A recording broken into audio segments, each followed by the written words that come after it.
Hello, good afternoon and good evening and welcome. I'm very pleased to be joined by Bart Biebuyck. Bart's obviously a very, very familiar name to anyone in the hydrogen industry. You've been in the industry for 20 years now. You've done a lot of the foundation work for the European Commission and with the joint undertaking, the fuel cell partnership and now the clean hydrogen partnership. But you're now on a new journey, I see, and we've had some tremendous announcements today. So maybe you could tell us a little bit about the Green Energy Park and the work that you're doing now. Yes, indeed. I started now to be the CEO of the Green Energy Park now since a couple of months. And actually the idea came that once I left the commission in the mid of May, I was like, okay, what is really necessary to realize the European hydrogen economy? Because you see a lot of projects being announced, a lot of PowerPoints being announced, but if you saw the latest, again, IEA report, only 3% of the projects get FID. And I said, okay, something needs to change. We need to go to scale. And so I wanted to make scale project. And so that's why we gradually came to the Green Energy Park concept. Yeah. Because tonight I will actually announce that the Green Energy Park will be actually a network of partnerships of green energy parks around the world. And tonight we will sign or announce our first green energy park outside of Europe. Excellent. Because with the Green Energy Park, we would like actually to be a fully vertical integrated ammonia supply chain. That means upstream, midstream, and downstream. And so in addition to signing now the Green Energy Park in Brazil, in Piauí, that we're going to do, we will also sign tonight a agreement with a first off-taker of the ammonia or the green hydrogen. And this is one of the biggest wineries in Europe. And so they want to decarbonize because there's already a winery in Australia who's going that pathway. And I say, okay, also in Europe something needs to happen in the winery business. So we also want to team up with the Green Energy Park to do it. Excellent. And the Green Energy Park is I guess the midstream facility in Croatia. So why Croatia? It's a little bit off the hydrogen map. Well, it has been up until today. Correct. And this is exactly why we wanted to do something there, because there's a lot of industries there as well.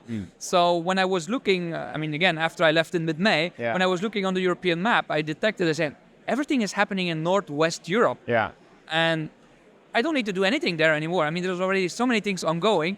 Let's go to the areas of Europe that also need to decarbonize, but the focus is not yet there. And so we came very quickly to the southern central Europe, because also in Spain, many things are going. But in the area of Croatia and the North Adriatic Sea, not so much things are going on. And actually, I met a person, one of our partners, which is Gasvin, and they own a plot over there in the island of Krk in Croatia. It's a 153 hectares industrial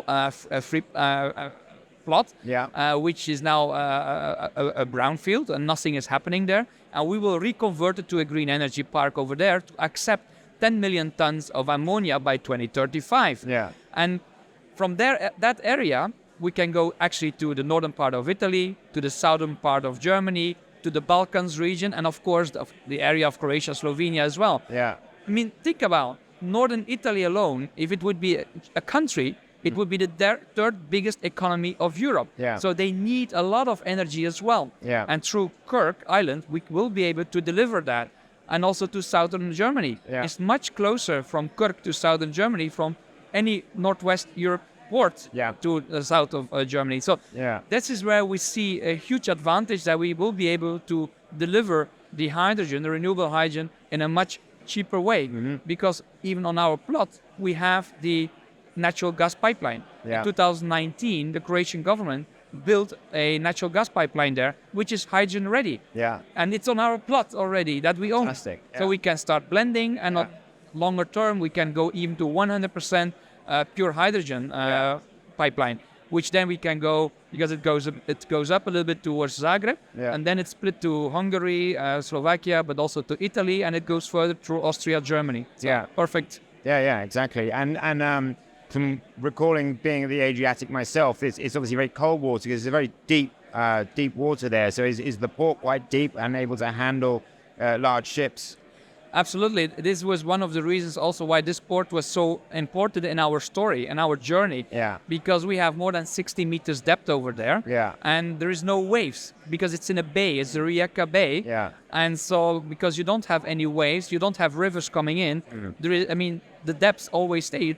You don't need to, clean it up every year. And so because it stays there. Yeah. And so we can accept actually these 230 meter vessels because this is the size we are talking, because they can carry 100,000 cubic meters of ammonia, and they are a little bit heavier, so they need at least 14 meters depth. So in the port, the port that we own, this is the deep sea water port, we own it in the plot, so we can just accept them. We will build a jetty, a 300 meters jetty into the bay. Yeah. And that's where we will have all these big ships coming. Yeah. And then we can redistribute the ammonia or crack it on site to hydrogen.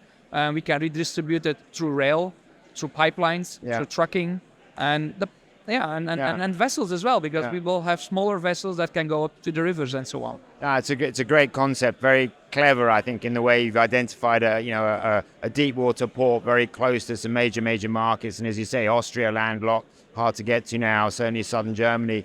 In terms of beyond Europe, you mentioned Brazil. Maybe could you unpick that? Again, there's an agreement due in Brazil as well. Yes, so tonight we will sign the agreement with the state of Piauí with Brazil. So where basically we will build a 1 gigawatt of renewables and then convert it to hydrogen, convert it to ammonia, and then ship it from Brazil to Krk. But also we can ship it to other ports because, we are signing contracts at this moment with multinationals. And those multinationals are not only in Southern Europe, but also in Northern Europe. So we need to have strategic partnerships. We have not yet identified which is our strategic port in Northwest Europe or even the Nordics, because our customers, they also need to be supplied over there. And so, that will be the signature. Are you looking to create a chain of these parks across the world, across the major shipping corridors, and create essentially a green shipping corridor of green energy parks that can handle large-scale ammonia? Is that correct? Exactly. So as I mentioned, so we would like to build really a fully vertical integrated ammonia supply chain. So starting with the upstream, and we will start now with the first green energy park in Brazil in Piauí, 1 gigawatt. But later on this year and also next year, you will see more announcements of other green energy parks in the world. And so, Krk is one midstream, but we have also other ports then we can unload it. And then we have downstream. And with the downstream, we are signing now a lot of contracts with a lot of customers who needs the green molecule. And on the green energy parks, what we really want to establish is actually a network of partnerships where people work together, where they share best practices, where we can learn from each other, where we can also be very transparent on the costs, because honestly, everybody at this moment has a hard time to make the business case.